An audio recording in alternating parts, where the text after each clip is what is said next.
Genesis 8. But God remembered Noah and all the wild animals and the livestock that were with him in the ark. And he sent a wind over the earth, and the waters receded. Now the springs of the deep and the floodgates of the heavens had been closed, and the rain had stopped falling from the sky. The water receded steadily from the earth. At the end of the 150 days, the water had gone down. And on the 17th day of the 7th month, the ark came to rest on the mountains of Ararat. The waters continued to recede until the 10th month, and on the first day of the 10th month, the tops of the mountains became visible. After 40 days, Noah opened a window he had made in the ark and sent out a raven, and it kept flying back and forth until the water had dried up from the earth. Then he sent out a dove to see if the water had receded from the surface of the ground. But the dove could find nowhere to perch, because there was water over all the surface of the earth. So it returned to Noah in the ark. He reached out his hand and took the dove and brought it back to himself in the ark. He waited 7 more days and again sent out the dove from the ark. When the dove returned to him in the evening, there in its beak was a freshly plucked olive leaf. Then Noah knew that the water had receded from the earth. He waited 7 more days and sent the dove out again, but this time it did not return to him. By the first day of the first month of Noah's 601st year, the water had dried up from the earth. Noah then removed the covering from the ark and saw that the surface of the ground was dry. By the 27th day of the 2nd month, the earth was completely dry. Then God said to Noah, "Come out of the ark, you and your wife and your sons and their wives. Bring out every kind of living creature that is with you, the birds, the animals, and all the creatures that move along the ground, so they can multiply on the earth and be fruitful and increase in number on it." So Noah came out, together with his sons and his wife and his sons' wives. All the animals and all the creatures that move along the ground and all the birds, everything that moves on land came out of the ark, one kind after another. Then Noah built an altar to the Lord, and taking some of all the clean animals and clean birds, he sacrificed burnt offerings on it. The Lord smelled the pleasing aroma and said in his heart, "Never again will I curse the ground because of humans, even though every inclination of the human heart is evil from childhood. And never again will I destroy all living creatures, as I have done. As long as the earth endures, seed time and harvest, cold and heat, summer and winter, day and night will never cease." Genesis 9.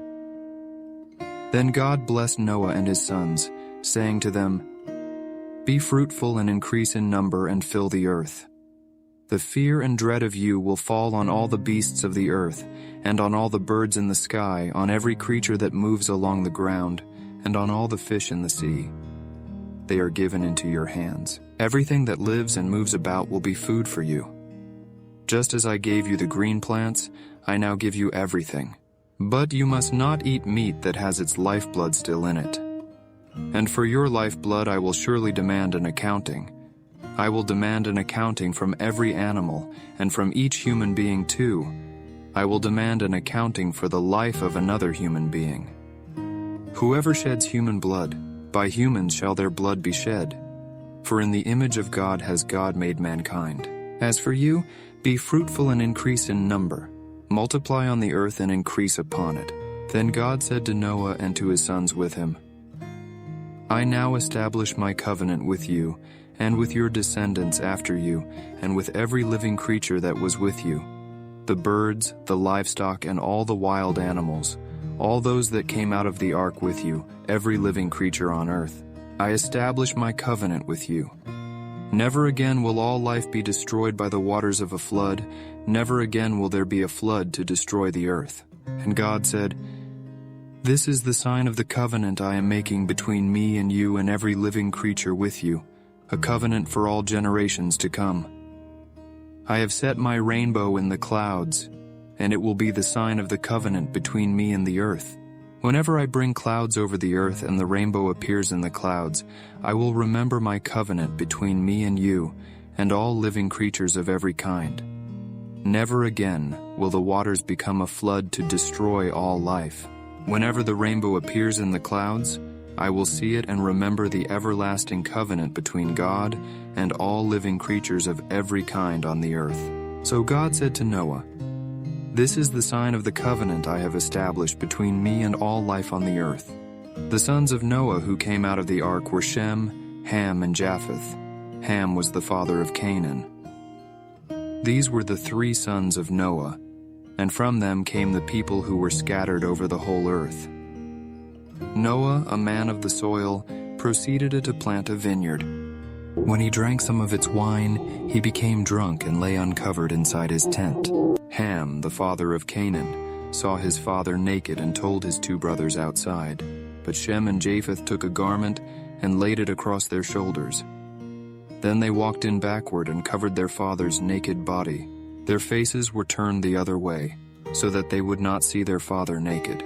When Noah awoke from his wine and found out what his youngest son had done to him, he said, "Cursed be Canaan, the lowest of slaves will he be to his brothers." He also said, "Praise be to the Lord, the God of Shem. May Canaan be the slave of Shem. May God extend Japheth's territory. May Japheth live in the tents of Shem, and may Canaan be the slave of Japheth." After the flood, Noah lived 350 years. Noah lived a total of 950 years, and then he died. Genesis 10. This is the account of Shem, Ham, and Japheth, Noah's sons, who themselves had sons after the flood, the Japhethites. The sons of Japheth: Gomer, Magog, Madai, Javan, Tubal, Meshech, and Tiras. The sons of Gomer: Ashkenaz, Riphath, and Togarmah. The sons of Javan: Elisha, Tarshish, the Kittites, and the Rodanites. From these the maritime peoples spread out into their territories by their clans within their nations, each with its own language. The sons of Ham: Cush, Egypt, Put, and Canaan. The sons of Cush: Seba, Havilah, Sabta, Ramah, and Sabteka. The sons of Ramah: Sheba and Dedan. Cush was the father of Nimrod, who became a mighty warrior on the earth. He was a mighty hunter before the Lord. That is why it is said, like Nimrod, a mighty hunter before the Lord.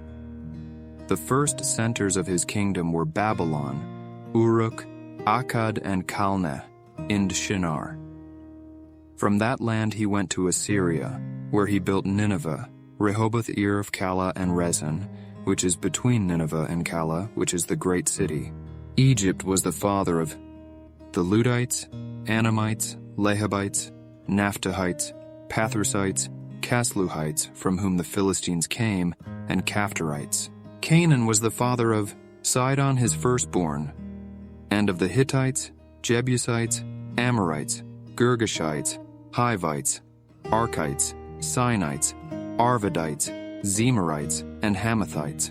Later the Canaanite clans scattered, and the borders of Canaan reached from Sidon toward Gerar as far as Gaza, and then toward Sodom, Gomorrah, Admah, and Zeboim as far as Lasha. These are the sons of Ham by their clans and languages, in their territories and nations.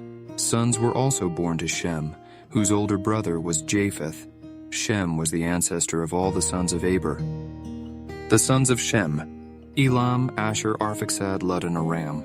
The sons of Aram: Uz, Hul, Gether, and Meshech. Arphaxad was the father of Shelah, and Shelah the father of Eber. 2 sons were born to Eber. One was named Peleg, case because in his time the earth was divided. His brother was named Joktan. Joktan was the father of Almodad, Sheleph, Hazarmaveth, Jerah, Hadaram, Uzal, Dikla, Obal, Abimael, Sheba, Ophir, Havilah, and Jobab. All these were sons of Joktan. The region where they lived stretched from Mesha toward Sephar, in the eastern hill country. These are the sons of Shem by their clans and languages, in their territories and nations. These are the clans of Noah's sons, according to their lines of descent within their nations. From these the nations spread out over the earth after the flood. Genesis 11. Now the whole world had one language and a common speech. As people moved eastward, Oh, they found a plain in Shinar and settled there. They said to each other, "Come, let's make bricks and bake them thoroughly." They used brick instead of stone, and tar for mortar. Then they said, "Come, let us build ourselves a city with a tower that reaches to the heavens, so that we may make a name for ourselves. Otherwise we will be scattered over the face of the whole earth." But the Lord came down to see the city and the tower the people were building. The Lord said, "If as one people speaking the same language they have begun to do this, then nothing they plan to do will be impossible for them. Come, let us go down and confuse their language so they will not understand each other." So the Lord scattered them from there over all the earth, and they stopped building the city. That is why it was called Babel, because there the Lord confused the language of the whole world. From there the Lord scattered them over the face of the whole earth. This is the account of Shem's family line. 2 years after the flood, when Shem was 100 years old, he became the father of Arphaxad. And after he became the father of Arphaxad, Shem lived 500 years and had other sons and daughters. When Arphaxad had lived 35 years, he became the father of Shelah. And after he became the father of Shelah, Arphaxad lived 403 years and had other sons and daughters. When Shelah had lived 30 years, he became the father of Eber. And after he became the father of Eber, Shelah lived 403 years and had other sons and daughters. When Eber had lived 34 years, he became the father of Peleg. And after he became the father of Peleg, Eber lived 430 years and had other sons and daughters.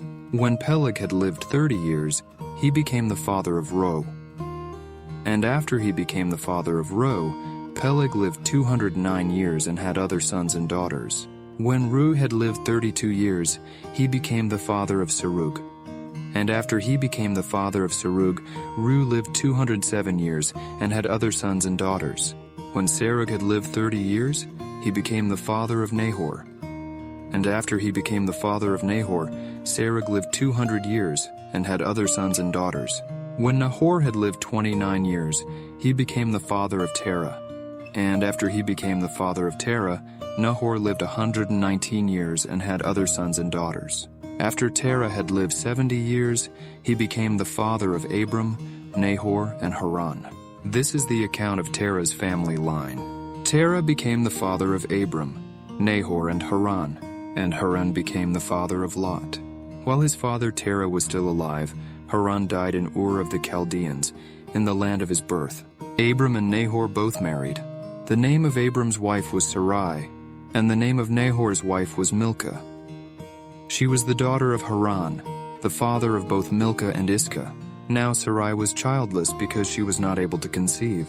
Terah took his son Abram, his grandson Lot son of Haran, and his daughter-in-law Sarai, the wife of his son Abram, and together they set out from Ur of the Chaldeans to go to Canaan. But when they came to Haran, they settled there.